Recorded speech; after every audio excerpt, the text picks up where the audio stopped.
Vamos a hablar del músculo liso vascular, venas, capilares, arterias, funciones del sistema arterial y venoso. Intensibilidad vascular es cuando la presión de las arteriolas ha aumentado, provoca que una dilatación. ¿Por qué? Porque está llegando más flujo sanguíneo.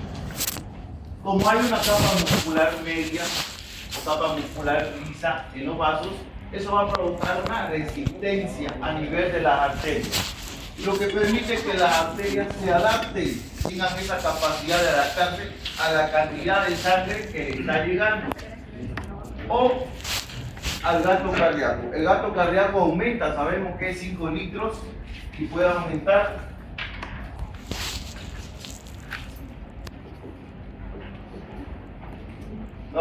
por 4 y hasta por 7 veces su valor. Entonces va a llegar más sangre a las arterias, y las arterias tienen la capacidad de adaptarse al mayor flujo sanguíneo, al mayor volumen, y si llega más sangre hay mayor presión arterial.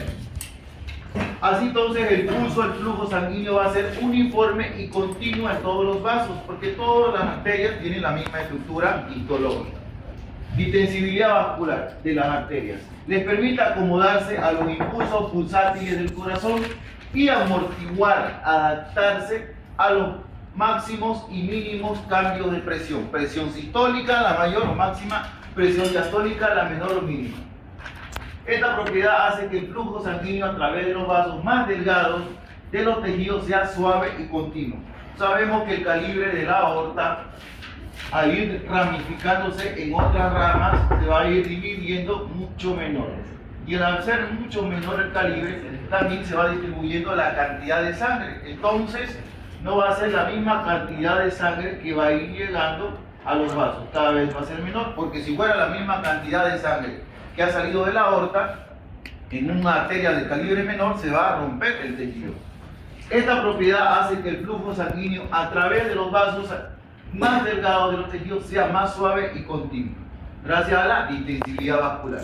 En cambio, las venas todavía son más distensibles, ya que las arterias pueden retener grandes cantidades de sangre capaces de movilizar cuando lo necesitan. Estas venas tienen una capacidad 3 veces más de volumen sanguíneo que las arterias, 3 veces más. En la circulación sistémica, las venas son unas 8 veces más distensibles, 8 veces más. Se pueden dilatar y estirar. En la circulación pulmonar sabemos que hay una diferencia. Las venas pulmonares y las arterias pulmonares tienen una característica opuesta a lo normal de los vasos de las arterias y las venas. Las venas tienen una distensibilidad parecida a las venas de la circulación general, pero las arterias de los pulmones son más distensibles que de la circulación general. ¿Por qué? Porque está llevando otro tipo de sangre, ¿no ves? Sabemos que las venas están llevando, llega la vena cava inferior, vena cava superior a la aurícula derecha, y va a trasladar sangre del ventrículo derecho a los pulmones. ¿A través de quiénes? Las arterias pulmonares. Están llevando sangre venosa.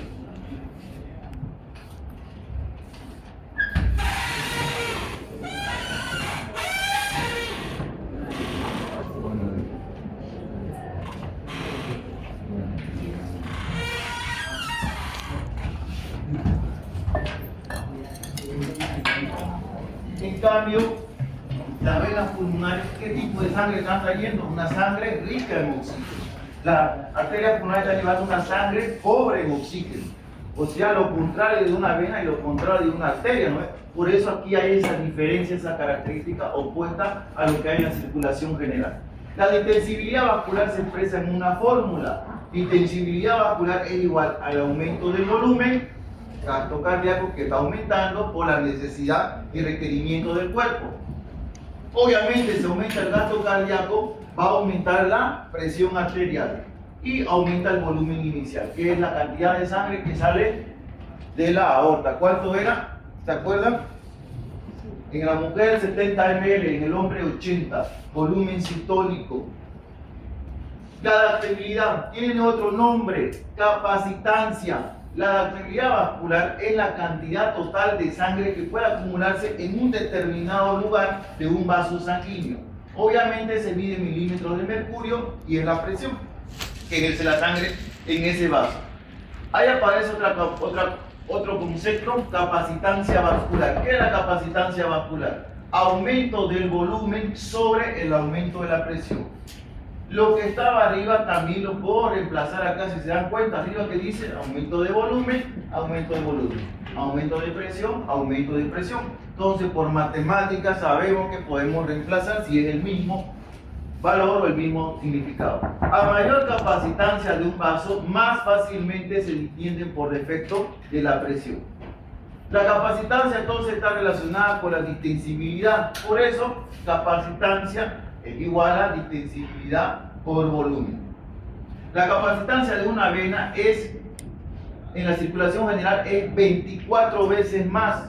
¿Por qué? Ya dijimos, 8 veces más distensible, más 3 veces más volumen, 8 por 3, 24, que es lo que estoy reemplazando aquí en la fórmula. Distensibilidad de la vena es 8 y el volumen es 3 veces. 8 por 3, 24. Por eso la capacitancia de las venas es 24 veces más que las arterias. La histología y las diferentes capas de los vasos sanguíneos, ustedes ya lo conocen. Los capilares solo tienen las células endoteliales o el endotelio, y lo que son las venas tienen un tejido conjuntivo mucho mayor que el de las arterias, que es la capa externa o serosa. La capa media muscular es mucho menor su diámetro que la capa arterial, que es mucho mayor. Y ahí la diferencia de la distensibilidad.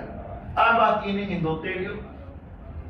Los estímulos simpáticos disminuyen la capacitancia vascular. Estímulos simpáticos, sistema nervioso autónomo. El sistema nervioso autónomo, entonces, él va a controlar la capacitancia, la distensibilidad.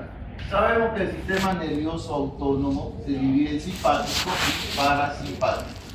Estos dos están controlando lo que es la capacitancia. En otras palabras, la distensibilidad. En otras palabras, para que lo entiendan, vasoconstricción, vasodilatación.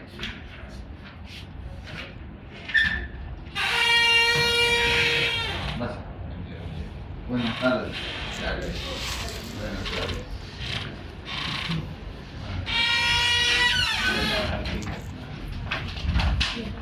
Entonces, los estímulos simpáticos, ellos disminuyen la capacitancia, o sea, la distensibilidad. En otras palabras, van a producir vasoconstricción, aumentando que el tono muscular liso de las venas y arterias, haciendo que desplacen mayor volumen de sangre hacia el corazón. El sistema nervioso autónomo con los centros superiores del cerebro siempre están recibiendo estímulo, información de quién, receptores. Hay receptores que están midiendo la presión arterial, hay receptores que están midiendo la presión arterial ya de los gases como el oxígeno y del CO2. Obviamente aparte hay otros que miden la glucemia, tenemos algunos que miden la adenosina, que es el fósforo, ya. Toda esa información que está en el medio interno, ya, con los receptores va a llegar a los centros superiores del cerebro para que ellos les informen al sistema nervioso autónomo, para que él tome una conducta o una respuesta motora o hormonal, para volver a la homeostasis del medio interno. Ya, valor normal de la presión arterial de oxígeno, sangre arterial. Atrás. ¿Ah? 80. Ya, 80. 70, 80, ¿qué? Milímetro de mercurio. Valor normal de la glucemia. Miligramos por decilitro. Bien. Entonces, todos estos valores tienen que mantenerse en equilibrio. Si baja la presión, si baja el oxígeno o si aumenta la adenosina, significa que nuestro cuerpo ha consumido mucho ATP, oxígeno y glucosa, y eso tiene que ser reparado. ¿Cómo? Aumentando el flujo sanguíneo, aumentando el gasto cardíaco. Y si aumenta el gasto cardíaco, va a aumentar la fuerza de contracción, aumenta la frecuencia cardíaca y va a aumentar como respuesta la presión arterial. Entonces estamos viendo que en el caso de una hemorragia, incluso cuando se ha perdido la cuarta parte de sangre de mi cuerpo, ya mi cuerpo va a producir aumento del tono vascular, vasoconstricción periférica. ¿Para qué? Para enviar más sangre al corazón. porque ha disminuido la presión. Obviamente, si hay una hemorragia, pierdo alrededor de 1,5 litros a 2 litros de sangre, peor 2 litros, la presión va a bajar porque no hay el volumen normal que hay. ¿Cuánto hay de sangre en el cuerpo humano? 5 litros, exactamente. Pulsaciones de la presión arterial. Entonces, cada vez que late el corazón, impulsa una oleada de sangre gracias a esta capacitancia y extensibilidad del músculo liso arterial. Si el sistema arterial no tuviera esta capacidad, esta cualidad de los vasos sanguíneos, solo existiría flujo sanguíneo en los tejidos durante la sístole. Justo cuando se está latiendo, ahí la sangre sale, ¿no? Pero en la diástole, cuando se dilata el miocardio, si no hubiera intensidad y solo sentiríamos, la sangre iría cada segundo avanzaría. En cambio aquí, ya llegó muy tarde, no avanza, ya.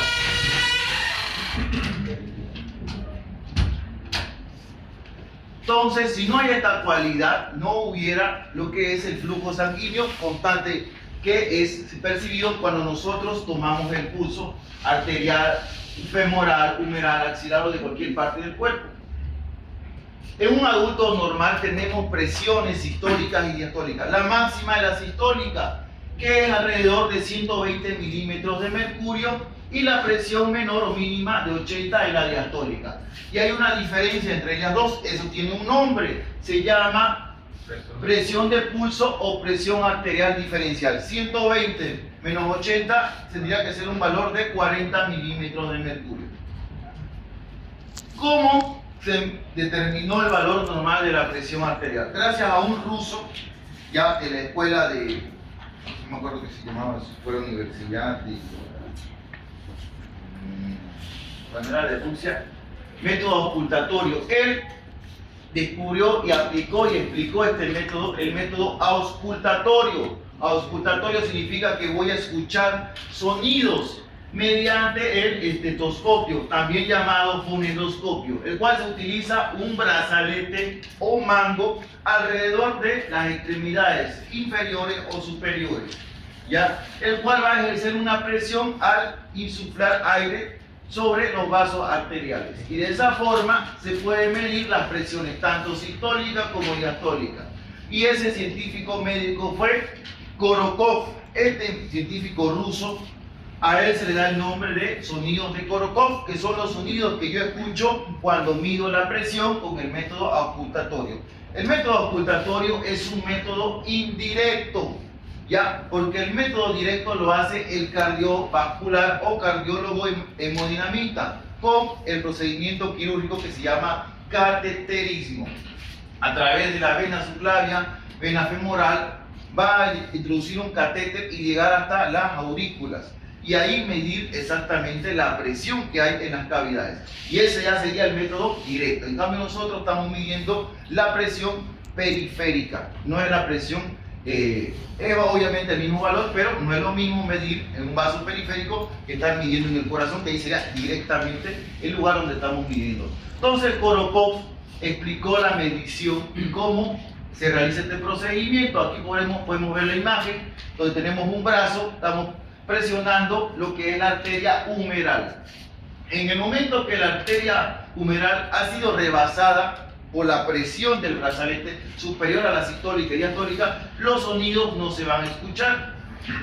En el momento que vamos a verlo eso en la práctica cuando aprendamos a medir la presión, se abre una válvula. Esta válvula permite la salida del aire del brazalete, y en el momento que la presión es menor a la sistólica, aparece un primer sonido de Korokov, y ese primer sonido es la presión sistólica o máxima. Voy a escuchar un segundo, un tercero, un cuarto, un quinto, un sexto.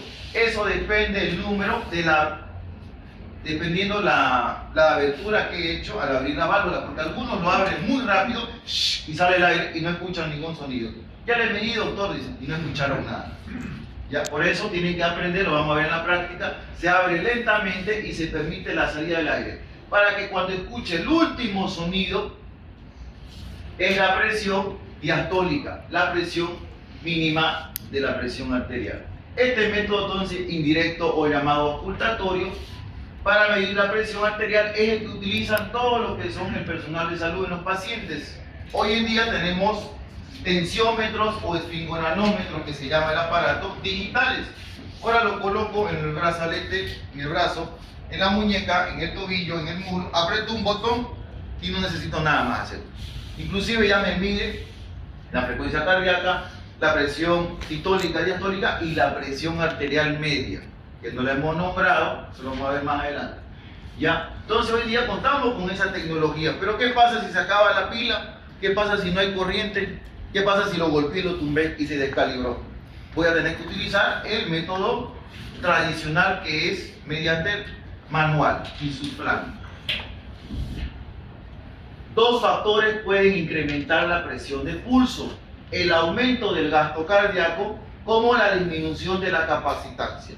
Si estos dos factores son alterados por patologías valvulares, cardíacas, ya va a alterarse entonces la presión de pulso. Puede producirse una disminución en la capacitancia arterial cuando las arterias se endurecen, cuando el músculo liso de las arterias se pone más duro. ¿Por qué? Por la vejez, por la edad. Pierden su elasticidad, su distensibilidad. Obviamente, ahí estamos hablando de las fibras de colágeno y de elastina, con la que hay otra patología, arteriosclerosis. El colesterol, ya cuando está aumentado, a ver, aquí la última de esta fila, valor normal del colesterol en el extracelular. Pregunta de examen, todas esas tablas son preguntas de examen. ¿Ah? Nada, adelante. ¿Cuánto es? ¿Ah? Ese es el sodio. Estamos hablando del colesterol. Aquí. Acá. Aquí. ¿Qué dice tu tabla? Apunte, ¿cuánto es? No está ahí el colesterol, ¿no? No era notarse, ¿no? Menor a 200 miligramos por decilitro. Menor a 200. Es lo aceptable. ¿Ya? Obviamente en nuestros abuelitos, en nuestros padres, ya el colesterol va a ser un poco más elevado, pero lo ideal obviamente que sería menor a 200 miligramos. Cuando eso aumenta, el colesterol, lo van a ver en fisiopatología, eso ustedes, se va a adherir a las células del endotelio, junto con sales de calcio, de fósforo, formando algo que se llaman ateromas. Estas soluciones van a endurecer ya a lo que es el endotelio y también a la arteria, perdiendo parte de su distensibilidad, aparte que disminuye el calibre del lumen, porque el ateroma comienza a prenderse, a adherirse en las paredes. ¿Ya? Y obviamente cuando es muy grande va a disminuir el flujo sanguíneo, provocando isquemia. ¿Y qué es isquemia? ¿Entaponamiento? No, isquemia. Aquí. ¿Qué es isquemia? No llega la sangre suficiente, disminución del flujo sanguíneo o disminución de la irrigación o pérdida de irrigación. Varias enfermedades circulatorias producen contornos anormales de la presión de pulso. Una de ellas, o tres de ellas, las más frecuentes, son estenosis aórtica. Estamos hablando acá un estrechamiento de la aorta, ¿ya? Como también de su misma válvula aórtica. Estenosis significa estrechamiento, endurecimiento, se han prendido las válvulas y no sale la cantidad suficiente de sangre. Obviamente, si no está saliendo la sangre suficiente de la aorta, está disminuyendo el gasto cardíaco. Si disminuye el gasto cardíaco, ¿quién disminuye? La presión arterial. Y si disminuye ella, disminuye la presión del pulso. Ahora, persistencia del conducto arterial. Este es un conducto que comunica la arteria pulmonar con la arteria aorta. Este va a hacer que aumente la presión de pulso. ¿Por qué? Porque se está sumando más sangre a la arteria aorta, aumentando así la presión. Insuficiencia aórtica. Aquí sería la válvula que no se está cerrando y la sangre se está yendo hacia atrás. ¿Ya? Eso también va a hacer que aumente la presión de pulso. Aquí podemos ver una gráfica con los valores normales de la presión para poder entenderlo mejor. 160 hasta 80 milímetros de mercurio. Sabemos que el valor normal es 120 a 80, lo normal. diástole, sístole, diástole, sístole, diástole, sístole.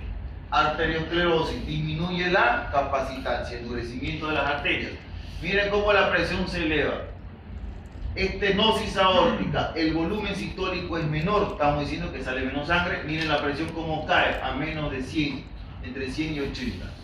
Valor normal. Ahora, ¿qué pasa cuando aumenta el volumen sistólico? La cantidad de sangre que está saliendo de la aorta. Conducto arterial persistente. Miren la presión, llega a más de 160, como también baja hasta 40. Insuficiencia aórtica, esta es la valvulopatía que más afecta la hemodinamia, la circulación de la sangre, hace que se pierda la ley de Frank-Starling.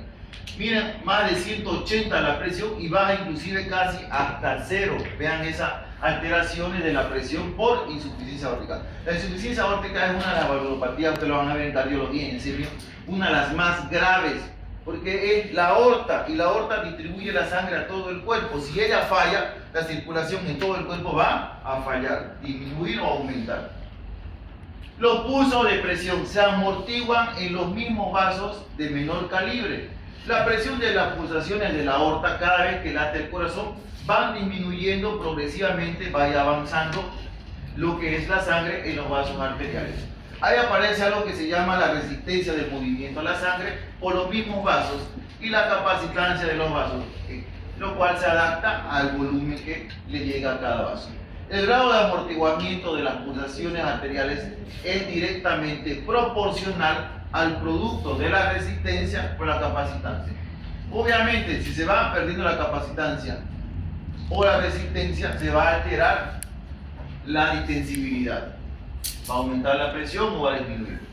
Venas y sus funciones. Los vasos sanguíneos, conocidos como venas, son capaces de estrecharse, a diferencia de las arterias, como también se ensanchan y por tanto retienen pequeñas o grandes cantidades de sangre. Ya dijimos, las venas 3 veces más volumen pueden contener que las arterias, que pueden volverse a entrar a la circulación, ya que las venas tienen la reserva sanguínea mayor de nuestros vasos sanguíneos y ayudan en el caso que hubiera pérdida de volumen o hemorragias.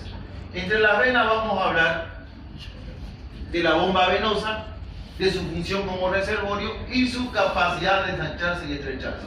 La presión central ya venosa puede ascender hasta 20 o 30 milímetros de mercurio en casos patológicos, y la presión venosa periférica va a ser 4 a 7 milímetros mayor que la presión venosa central. La presión venosa central tiene un valor de 0 hasta 6 milímetros de mercurio, ese es el rango, aunque la mayoría le pone en 0 el valor.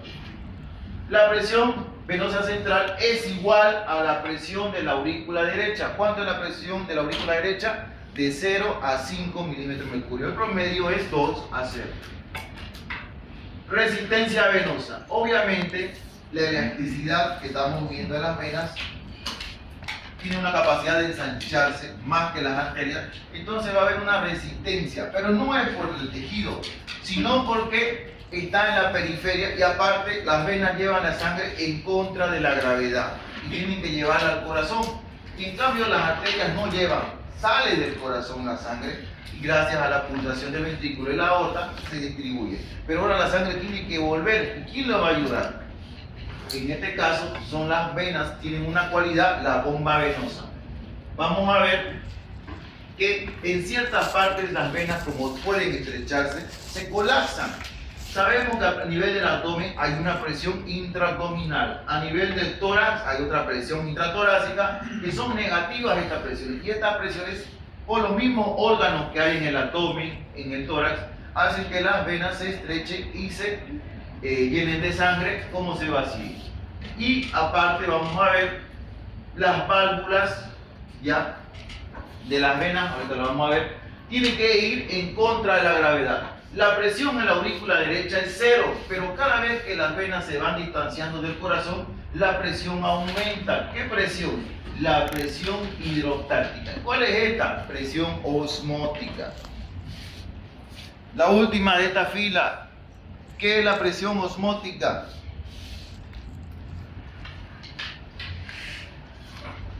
Delante de ella, su compañera. ¿Qué es la presión osmótica? La fuerza que detiene el paso de agua. La fuerza que ejerce, ya, la fuerza necesaria para detener a la ósmosis. ¿Y qué es la ósmosis? El movimiento neto del agua, el movimiento, la difusión neta del agua. O sea, el movimiento del agua, correcto. Ya. Entonces, al haber mayor distancia, vea cómo la presión en las venas va aumentando. A nivel de lo que es la vena axilar, 5, la braquial, 8, la radial, 35. Y miren cuánto mide la presión de la pedia, 90 milímetros de mercurio más que la presión de la aurícula derecha. Por la distancia, ¿ya? Y porque aparte está yendo en contra de la gravedad de ese flujo sanguíneo. Tiene que ascender y subir hasta arriba, miren. Por eso la presión es mucho mayor acá. Por eso cuando una persona permanece de pie y no se mueve, como cuando ustedes viajan en flota o en avión y están ahí sentados 10, 8, 12, 14, 24 más horas, sus pies, ¿qué sucede con los pies?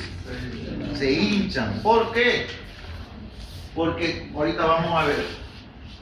Los músculos, tanto de extremidades inferiores como superiores, ya, al contraerse, relajarse, presionan a las venas. Y las venas que vimos que tienen se estrechan y se estiran, ¿no? Se estrechan y se estiran. Y gracias a ese tipo de bombeo la sangre comienza a ascender hacia arriba. Pero hay algo que lo ayuda, las bombas.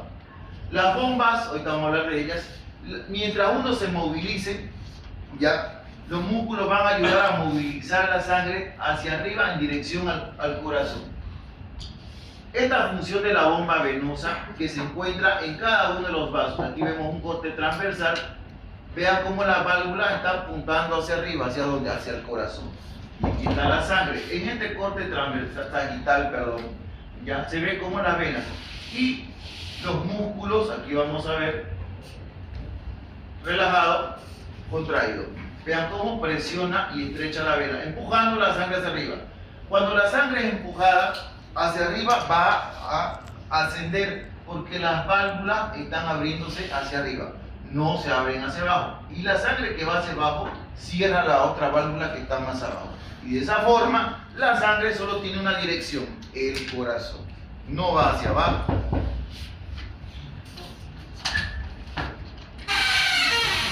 Llegó muy tarde, no puedo.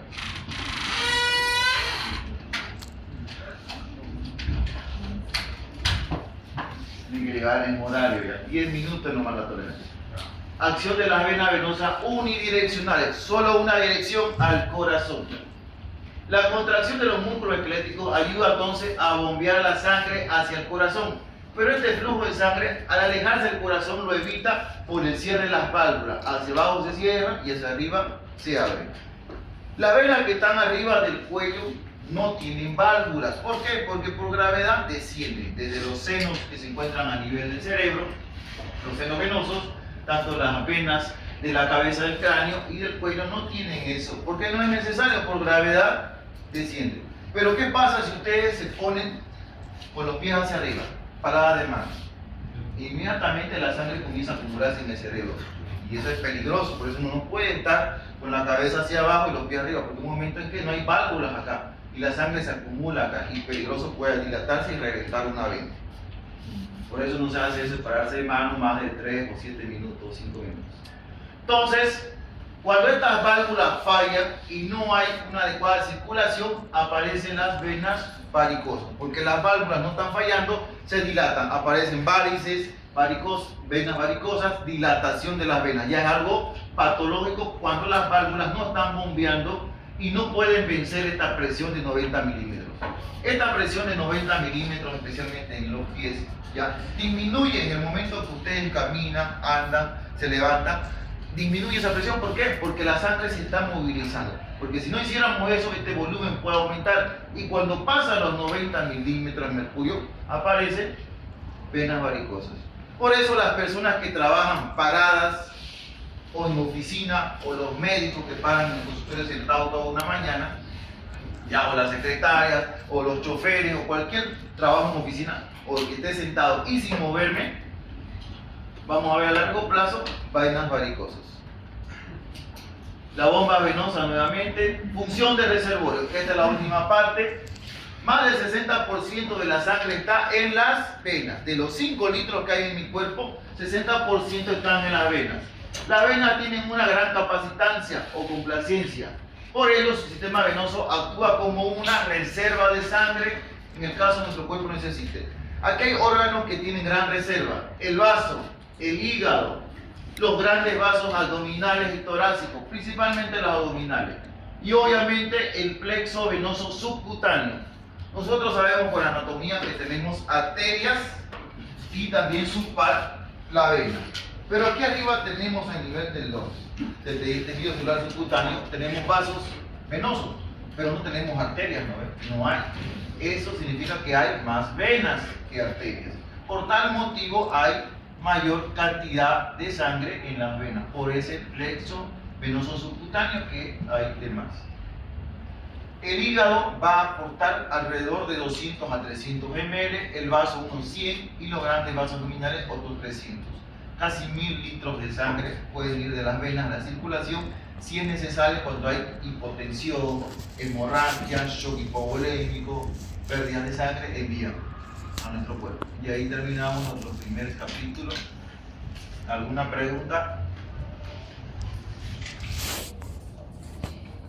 21 flujos sanguíneos. Hemos ido del 15 al 21. ¿Qué pasó, doctor, con otro capítulo? Ya lo hemos hablado. Si se han dado cuenta, hemos ido avanzando a los otros temas. En el programa de Fisiología 1 no están esos capítulos porque se están avanzando dentro y están relacionados con lo que hemos llevado. Ya. Flujo sanguíneo muscular, gasto cardíaco durante el ejercicio. ¿Qué sucede? Flujo sanguíneo muscular y gasto cardíaco. Sabemos cuánto es el gasto cardíaco: 5 litros en reposo. Y el flujo sanguíneo muscular, eso es lo que vamos a ver. Y vamos a hablar también de algo que se llama isquemia y circulación coronaria, como también cardiopatía isquémica, una de las principales causas de muerte en el varón, principalmente en el varón, como también en la mujer, en el adulto.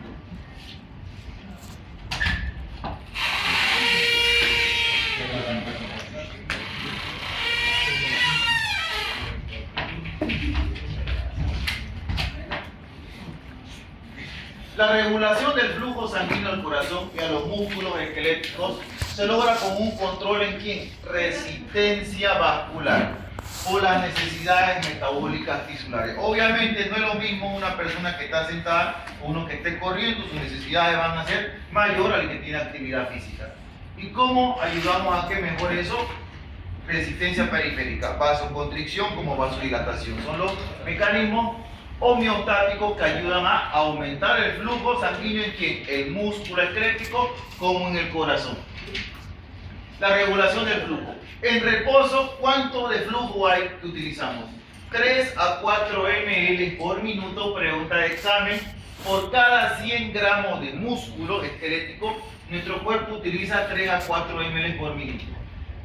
Con el ejercicio aumenta de 15 a 25 veces de ese valor, llegando hasta 50 y 80 ml. Vean cómo de 3 a 4 ml se ha ido hasta 80 ml de valor. Por la necesidad, aquí vemos en una tabla que nos muestra Guyton el flujo sanguíneo por ml por minuto, cómo va aumentando. Una persona que estaba en reposo comienza a correr y vean cómo va aumentando el flujo y después se mantiene durante un valor promedio porque ya ha llegado a su tope máximo. Esto se realizó en el músculo de la pantorrilla, en los gemelos. El flujo total muscular durante el ejercicio intenso puede aumentar de 1 litro por minuto hasta más de 20 litros. Con este aumento, el gasto cardíaco aumenta de 4 a 5 veces en las personas que no son atletas, que no son deportistas, que estudian medicina. Y en los que son atletas y deportistas, de 6 a 7 veces su valor aumenta, el gasto cardíaco. Control del flujo sanguíneo del músculo esquelético. Con la disminución del oxígeno, ya sabemos que hay receptores que están midiendo el valor normal del oxígeno, ¿no ven? Sabemos que la presión parcial de oxígeno está entre 70 y 80 milímetros de mercurio. Algunos autores ponen hasta 60, otros se van hasta 90, pero el rango promedio está entre 70 y 80. ¿Ya? Con la disminución del oxígeno, obviamente se van a activar los mecanismos compensatorios, mecanismos de control. ¿Para qué? Para que vuelva al valor normal. Siempre que baje este consumo de oxígeno. ¿Pero por qué se baja el oxígeno? Porque el oxígeno más glucosa en la mitocondria con otros elementos forma ATP, adenín trifosfato o trifosfato adenosina también llamado, ¿ya? En el momento que se ha consumido mucho ATP por estar corriendo, trotando, nadando, jugando fútbol, bailando, no sé, ya va a haber mecanismos compensatorios para que aumente el flujo sanguíneo, para que aumente el oxígeno, aumente la glucosa y vuelva a su valor normal el ATP. ¿Cómo lo hace? Produciendo vasodilatación en los músculos y con esto aumentando su flujo. También aparece la adenosina. La adenosina aparece cuando el ATP es hidrolizado, proceso bioquímico, hidrólisis del ATP. Se divide en ADP más una molécula de fósforo. ¿Ya? Cuando se divide el ATP, que es la hidrólisis, o sea, la descomposición o fragmentación de esta molécula en otras dos moléculas más pequeñas, produce la gran energía que necesita nuestro cuerpo. Y la adenosina es esto de acá. La molécula de fósforo ya se llama adenosina y tenemos receptores en nuestro cuerpo que miden el aumento de este valor. Significa que cuando aumenta la adenosina falta oxígeno porque se ha consumido ATP. Elevada la concentración entonces del ADP que se degrada de la liberación del ATP en los líquidos tisulares. Los nervios vasoconstrictores simpáticos, no se olviden, pregunta de examen, secretan ¿qué? Noradrenalina cuando disminuye el flujo. Glándulas suprarrenales secretan noradrenalina y adrenalina y actúan sobre los receptores alfa y beta en el músculo liso vascular. Reajuste circulatorio entre el. Obviamente, si mi músculo está necesitando más ATP, más oxígeno, más glucosa, tiene que aumentar su flujo.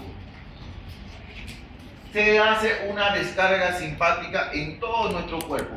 ¿Quién controla esto? Sistema nervioso autónomo, junto con el simpático y parasimpático y otros centros.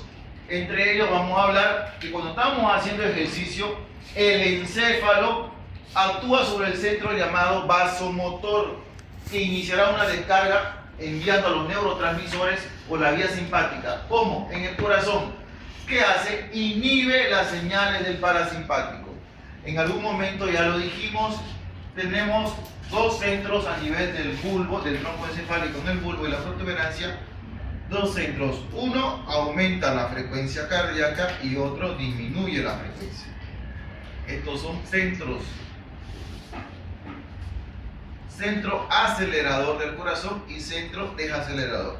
El desacelerador lo controla el parasimpático y este de acá lo controla el simpático. Entonces el parasimpático disminuye la frecuencia cardíaca, el simpático aumenta. Por eso se inhibe las señales del parasimpático para que así no se disminuya y en todo lo contrario aumente la frecuencia cardíaca. Se contraen las arteriolas, vasoconstricción a nivel periférico y en el músculo se dilatan. Vean como en una parte se contraen, pero en el músculo se dilatan las arterias. Si aumenta su diámetro, aumentan sus calibres, o sea, aumenta la cantidad de sangre que circula por los músculos. Se contraen las venas, vasoconstricción venosa. Los músculos y en otras zonas su capacitancia aumenta, así aumentando el retorno sanguíneo y aumentando ¿qué? Gasto cardíaco. Aumento de la presión arterial. Obviamente, si ha aumentado el gasto cardíaco, está aumentando el retorno venoso, tiene que aumentar la presión arterial. La actividad simpática aumenta la presión porque por la vasoconstricción periférica, por el aumento de la actividad cardíaca, o sea, frecuencia cardíaca, aumento de la presión media del llenado por la contracción venosa. Las venas están enviando más sangre al corazón. Si se envía más sangre las venas, significa que va a llegar más sangre al corazón y sale más sangre a las arterias, aumenta la presión arterial. Aumento del gasto cardíaco, incrementa en proporción al aumento del grado de ejercicio, esencial para el aporte de oxígeno y de nutrientes. Circulación coronaria, Arterias coronarias en la superficie del corazón penetran su masa. Tenemos la coronaria izquierda que va a irrigar o dar el flujo sanguíneo en toda la parte anterior y lateral del ventrículo izquierdo. La coronaria derecha, la mayor parte del ventrículo derecho y la parte posterior izquierda alrededor de un 80-90%. El flujo coronario en reposo en mi corazón, o sea, la sangre que está llegando por la coronaria para nutrir al corazón es 225 ml. Pregunta de examen. En reposo, representa alrededor del 4 al 5% del gasto cardíaco total, o sea, de los 5 litros, 225 ml va al corazón. Aquí una imagen recordando la arteria coronaria izquierda-derecha. La presión intramiocárdica. Obviamente, si las arterias están llegando al músculo cardíaco, al miocardio, el miocardio se contrae y al contraerse presiona a las arterias. Entonces, las contrae. En otras palabras, disminuye el flujo en la sístole. Sístole, diástole, ciclo cardíaco. Cuando se da la sístole en el ciclo cardíaco, o sea, la contracción del miocardio, el flujo sanguíneo, vean cómo disminuye, de 225 a menos de 100. Obviamente, porque hay contracción, presión sobre las arterias. Y cuando está la diástole, cuando se relaja el miocardio o el corazón, vean cómo aumenta el flujo, casi hasta 300 ml, dependiendo también de la necesidad. Control del flujo sanguíneo coronario. Este flujo regulado por ¿quién? Dilatación de los vasos, obviamente coronarios. El flujo aumenta en proporción al consumo metabólico. Obviamente, si aumenta la frecuencia cardíaca, va a aumentar la demanda de glucosa ATP. Entonces le va a enviar, el mismo corazón se envía más sangre a través de las coronarias.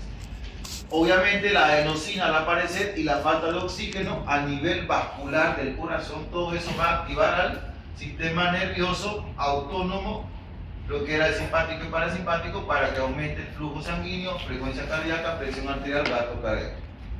Control nervioso del flujo coronario. Tenemos una estimulación autónoma por dos tipos, una directa y una indirecta.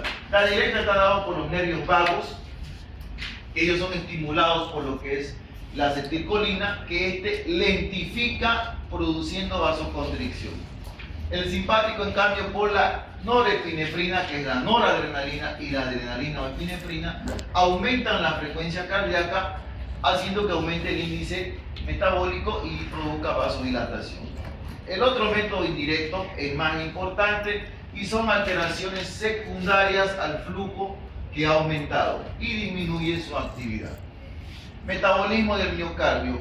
Vean esto, el miocardio o el músculo cardíaco utiliza ácidos grasos. ¿Para qué? Para formar ATP en un 70%. La falta de oxígeno, cuando baja la presión parcial de oxígeno, utiliza una vía que ya la conocemos, la glucólisis. O sea, a partir de lo que es la glucosa, va a formar rápidamente ATP, pero vía anaerobia en poca cantidad. Sabemos que el ciclo de Krebs, la fosforilación oxidativa, es la que produce mayor cantidad de ATP, pero en mayor tiempo y en mayor cantidad. Es la más lenta, pero forma mucho ATP. En cambio, la glucólisis forma rápido ATP, pero en muy poca cantidad. Y además produce algo que se llama ácido láctico, un metabolito desecho del metabolismo de la glucólisis. Eso ya lo vimos en músculo esquelético, ¿no? ¿Se acuerdan, no? Cardiopatía isquémica. Hasta ahí entonces hemos visto todo lo relacionado al gasto cardíaco, flujo sanguíneo muscular, en reposo y en lo que era actividad de ejercicio. Ahora vamos a hablar de algo relacionado a la isquemia, a la disminución del flujo sanguíneo, pero ya por causa patológica. Cardiopatía isquémica. La muerte más común en el mundo occidental se da por cardiopatía isquémica.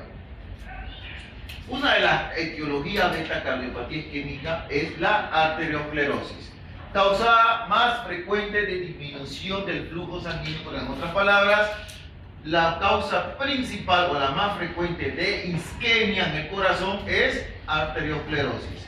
¿De quién? De las coronarias, obviamente. Se deposita colesterol debajo del endotelio y de esta forma se obstruye o disminuye el flujo sanguíneo o el calibre por donde está circulando la sangre. Se puede bloquear totalmente o parcialmente el flujo sanguíneo.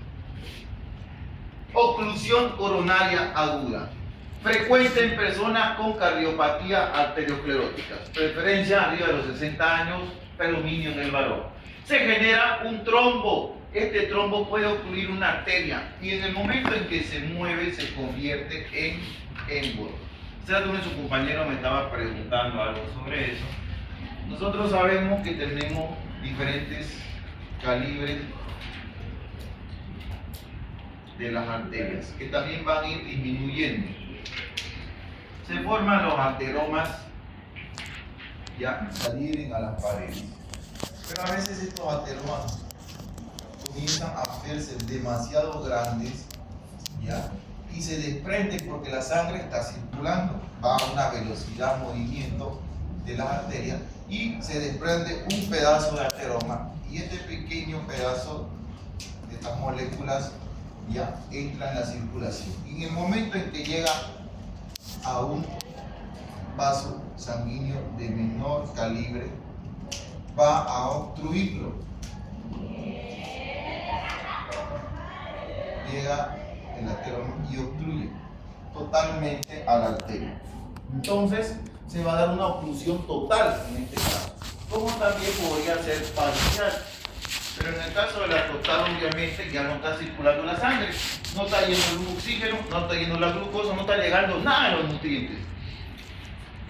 Cuando esto se está moviendo, cuando este se mueve, se llama émbolo. Cuando está quieto es un trombo. No es lo mismo un trombo que un coágulo es otra cosa. No hemos hablado de coagulación todavía, ya vamos a hablar más adelante. Estamos hablando de émbolo y trombos. Espasmo muscular, o sea, una vasoconstricción local de una arteria, también va a disminuir el flujo sanguíneo y eso se da por irritación en el músculo. Un proceso llamado endocarditis, inflamación del endocardio o de alguna parte del músculo produce una vasoconstricción por irritación, por inflamación. Circulación colateral. Ustedes por anatomía conocen y saben qué es anastomosis, ¿no ven? ¿Qué es anastomosis? Cuando se unen. Ya. ¿Se unen quiénes? Estamos hablando de vasos, porque hay anastomosis también de los intestinos, no sé, de otros tejidos, ¿no? En el caso de los vasos, son uniones, ¿no? Son pequeñas uniones o puentes ya de vasos de menor calibre que unen, como vemos acá en la imagen. Aquí tenemos una anastomosis. De aquí está la anastomosis, del otro lado aquí. Ya. Eso van a darme la circulación colateral. En una oclusión total, ya, la anastomosis de la circulación colateral se dilata en segundos. El mismo cuerpo inmediatamente detecta una oclusión, dilata los vasos que están alrededor de él. Si aquí tenemos este vaso que se ha obstruido, sabemos que por otro lado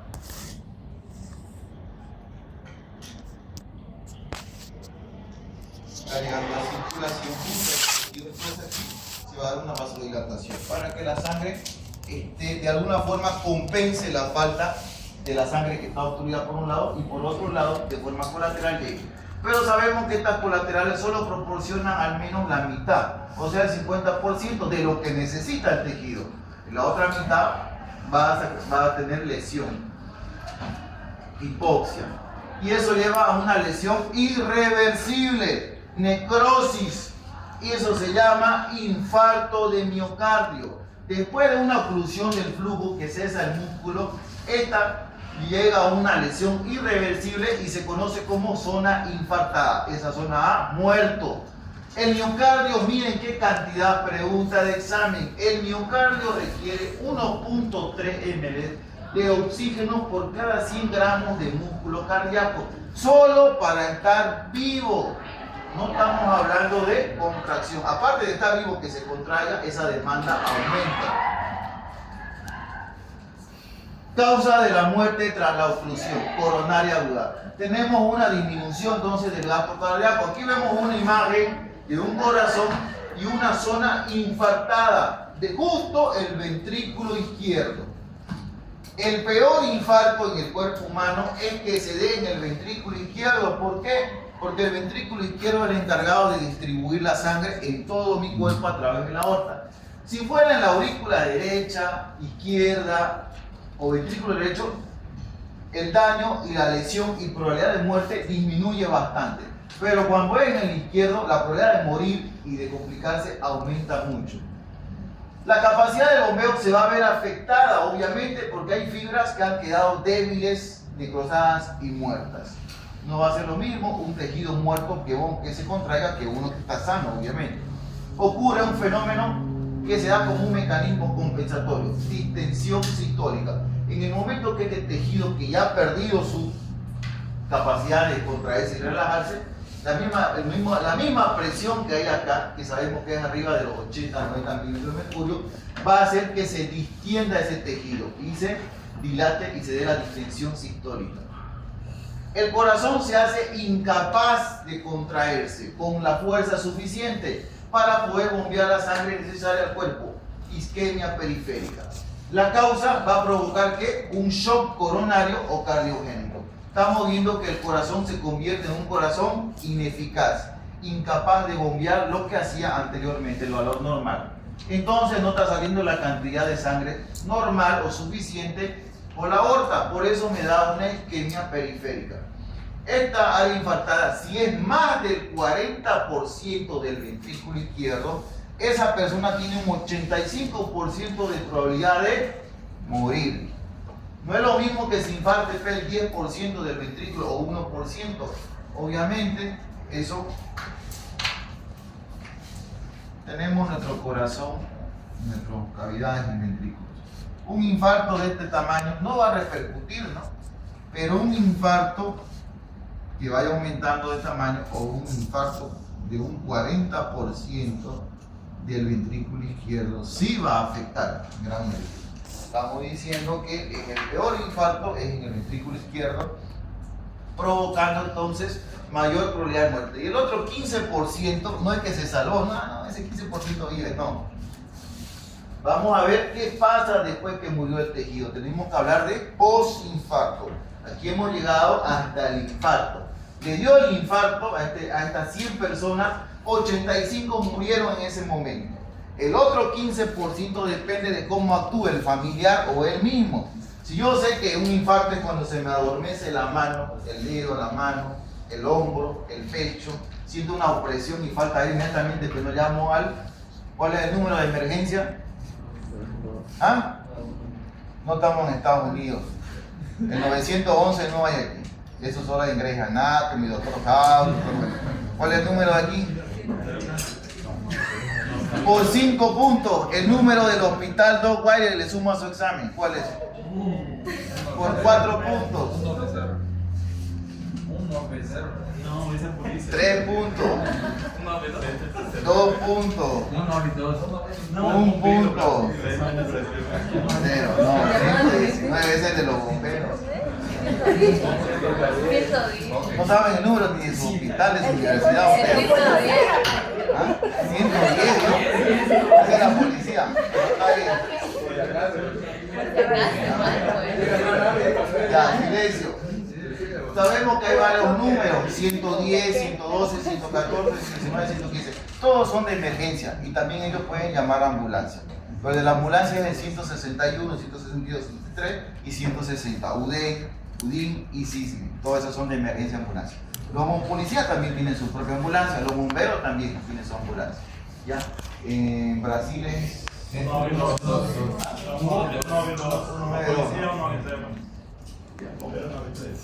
85% de los pacientes mueren. ¿Ya? ¿Qué va a producir? Estancamiento de la sangre en el sistema venoso corporal. El corazón no está bombeando la sangre hacia adelante y esto va a estancar los vasos pulmonares. Sabemos que la sangre está llegando al pulmón por las venas cavas inferiores. Eso no se detiene, la sangre sigue llegando. Esto pasa al ventrículo y sale por la arteria pulmonar, ¿no ves? va y vuelve por las venas venosas a la aurícula izquierda y la sangre sigue llegando. Pero como este no está funcionando con la aorta, la sangre se está reteniendo, se va reteniendo. Entonces aquí también se va a retener ¿dónde? En los pulmones. ¿Y eso qué va a provocar?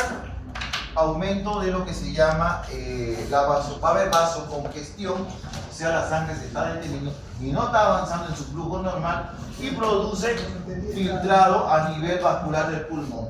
Va a producir algo que se llama edema pulmonar, líquido en tercer espacio, acumulación de líquido, pero en este caso es el pulmón. Días después del infarto aparece edema de pulmón y esa es otra complicación del infarto.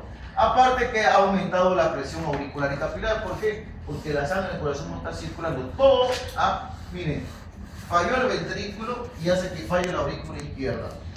Se afectan los pulmones, se afecta el ventrículo derecho y todo hacia atrás comienza a afectarse. Más abajo está inclusive el hígado y la aorta, pero eso es otro tipo de patología. Fibrilación ventricular tras el infarto. ¿Se acuerdan cuando hablamos de fibrilación? Cuando tiembla el ventrículo. Factores que actúan sobre la tendencia al corazón a fibrilar. Isquemia repentina causa depresión del potasio al líquido extracelular. Del intracelular se está saliendo el potasio al extra y eso va a provocar también una excitación sobre los potenciales de acción en el músculo cardíaco. Corrientes de lesión causadas por la zona infartada. Sabemos que fluye una corriente en la zona normal y se desencadena impulsos anormales. Como acá hay un área infartada en el corazón, ya sabemos que viene el nódulo sinusal, sus tres ramas, rama auricular izquierda, nódulo auriculoventricular, el haz de His, rama izquierda, rama derecha, rama izquierda. Y como aquí la rama izquierda hay una parte que ya no se comunica, ¿qué pasa con las fibras de Purkinje? Ellas son células especiales y no reciben la orden desde arriba, desde los sinusal, pero cuando ya no hay esa comunicación, ellas también son automáticas y ellas comienzan a despolarizarse automáticamente, ya no esperan que el nódulo sinusal les envíe porque se ha perdido esa comunicación. Se vuelven entonces independientes ellas y ellas comienzan a despolarizar y eso provoca también fibrilación, porque ya hay muchos focos ectópicos, se llama, de potenciales de acción en el ventrículo. Todo eso lleva a lo que es la fibrilación del ventrículo después de un infarto. Si el paciente no murió por el infarto, va a morir por la fibrilación. Vean cómo se va complicando, o muere por el edema. Pues el 15% de infartados van directo a terapia intensiva, porque el terapista sabe que puede haber edema, puede haber fibrilación y todo eso se toman medidas antitrombolíticos, antiedema y todo un protocolo de terapia intensiva para el infartado. Potente reflejo simpático debido a que el corazón no bombea el volumen adecuado. Debilidad del miocardio causa una dilatación del ventrículo y esto también aumenta la fibrilación. Al haber un mayor tejido hay mayor distancia entre las fibras de Purkinje y eso también hace una incoordinación en los potenciales de acción. Pasó el infarto, el paciente ha vivido, sobrevivió al edema, sobrevivió a la fibrilación, pero ese tejido necrótico o área infartada va a cambiar de estructura química. De ser un tejido miocárdico elástico que se contrae y se relaja, va a convertirse en un tejido fibroso y endurecido. Días después del infarto, las fibras muertas degeneran y se forma una lámina fina de tejido fibrótico. Esta se puede romper, ¿por qué? Porque lo demás del ventrículo se sigue contrayendo y relajando, porque el corazón, no sé, me infarté, entonces mi corazón va a descansar. No, el corazón sigue latiendo.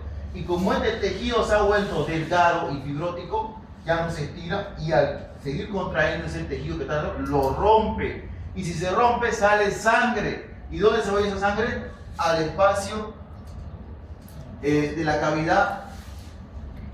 Tenemos lo que es el miocardio, el endocardio y el pericardio. Tenemos el espacio pericárdico. En el espacio pericárdico se va a acumular sangre y eso produce algo que se llama derrame pericardio. Como complicación da taponamiento cardíaco. A ver. Usted, párese. Levante las manos y haga así. Es fácil hacer para un lado para su compañera. Ya, listo, siéntese. Ella, por ejemplo, puede mover fácilmente las manos, pero digamos que va a una piscina y se va al fondo de la piscina y quiere hacer el mismo movimiento. Le va a costar, ¿no ve? Porque el agua ejerce una presión. Lo mismo al corazón le va a suceder. La cavidad que lo rodea se está llenando de sangre, o sea, plasma, agua. Y el corazón, al contraerse y estirarse, no va a poder hacerlo porque está rodeado de sangre. Taponamiento cardíaco. Eso lleva a morir también. Además que ya se rompió el corazón, digamos. Y el momento en que se rompe, ya ese paciente ya, chao, ya no hay. Ni el mejor cirujano cardiovascular de Europa, China, Japón, Estados Unidos, Francia, México, no lo va a salvar, porque ese corazón ya está roto. Por más que ese rato entre quirófano, es muy difícil salvarlo. Muy difícil. Etapas de recuperación del miocardio. Cuando la lesión es reversible, menor a 15 o 20 minutos de isquemia, el tejido va a formar un pequeño grupo de células muertas. Pero cuando la isquemia ha sido grande o el área infartada es mucho más grande, aparece este tejido fibrótico y se va agrandando. Inclusive la área de isquemia se agranda, la área de lesión se agranda y eso va complicando al paciente. Por eso no es lo mismo un infarto pequeño que uno grande. Y todo eso va a llevar obviamente a un dolor en la enfermedad coronaria. El miocardio la miocardiopatía isquémica produce una sensación dolorosa muy fuerte, una opresión, como si estuvieran apretando el corazón. El músculo libera una sustancia ácidas como el ácido láctico. ¿Qué dijimos que era el ácido láctico? Un metabolito, un desecho de la glucólisis.